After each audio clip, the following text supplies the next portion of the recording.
We didn't find this out till later, but that was the height of the Afghanistan war during all this, 2010 and 2011. And then some of those valleys we were in, they made a lot of movies about, where I didn't know it at the time, but there were some pretty dangerous places to be hanging out.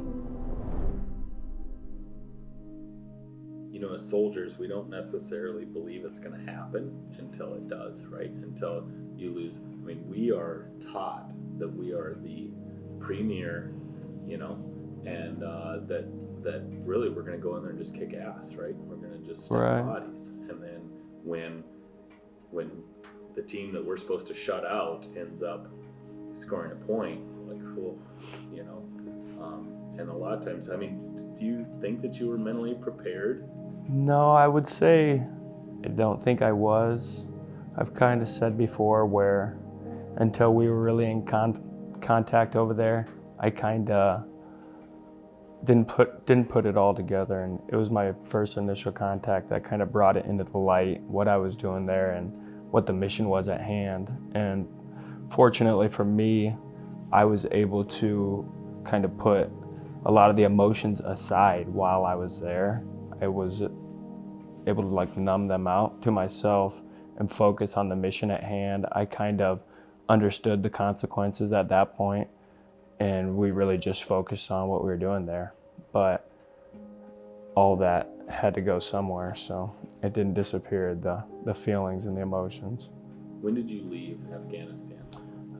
I left Afghanistan in July 2011. Yep, so I wrap up this deployment. Like I said, it was pretty heavy combat towards the end of it. We didn't have really a whole lot of time to think about everything. We just performed the mission, ended up getting left seat, right seated out of there. And before long, I was sitting back in Iowa, kind of wondering what I would be doing next. I had some time on my hands. I had to figure out kind of what I wanted to do. But then I started like experiencing a lot of the effects of my deployment that kind of weren't anticipated. Let's talk about that. You come back and you don't recognize all of these days, all of the firefights, all of the ticks, all this stuff culminates, doesn't it? And you may not realize that. You come back and you're like, no, it's me, you know, but it's not you. Dude, you have changed. You are not that 17-year-old. You know, you're what, almost 20 now, right? Yep, I was 20. 20, yep. And you come back, and let's just talk about this. I mean, who noticed? What did you feel? I was using alcohol to self-medicate a lot. And so, like I said, I was feeling a lot of hatred, anger, depression, sadness. But when I would use the alcohol to kind of numb it all out, it would really only amplify everything I was feeling. And so then I would be out of the situation, maybe mentally, but very much still in my despair physically. And you were able to hide this quite a bit because you were still a top performer in the unit. I mean, you were a PT stud. You were still going to very technical and tactical schools and excelling at them, right? Right, yeah, so I was definitely able to fly under the radar, as they may say, but I was running around, and I was always maintained my physical fitness. That was definitely something that I could still do at the time.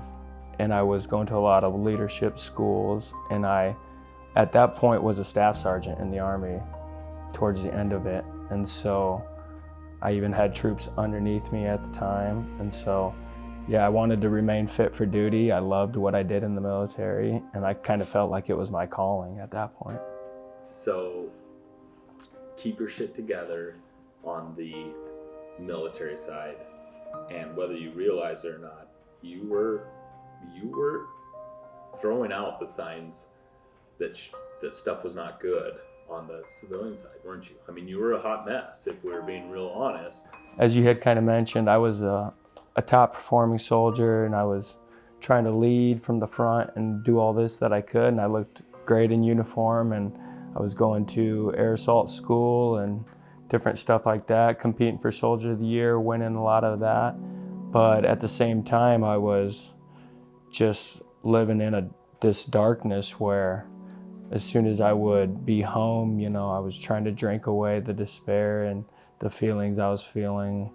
I would, really had trouble finding like a will to live and a reason to go on. I had survived all this stuff, but I didn't really understand the reason to keep fighting, and it was such a fight for me. So, like you said, I found myself drinking and driving on my motorcycle, drunk, and just really trying to feel something. Like I said, I kind of became numb from war, and that was numb to everything. So that was numb from love as well. And so I really didn't feel a whole lot of anything. And I was very confused. Like you said, I had changed, but I didn't really know how I changed. I knew I had nightmares every night and stuff like that.